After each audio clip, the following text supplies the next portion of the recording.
ng dahilan. Ito ay antique yata sinauna pa nung panahon pa ng mga lola natin. Sabi ng customer, ito daw po ay nagagamit kaso wala lang siyang plywood dito. Tapos, magagamit pa daw ito kasi okay pa naman yung kanyang talaga na ginong-ginong pa.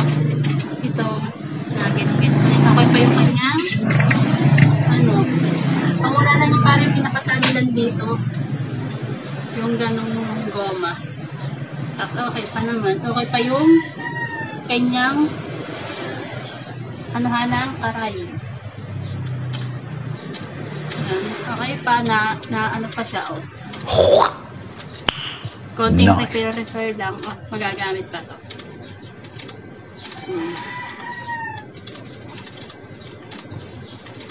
Singer yung kanyang tatak.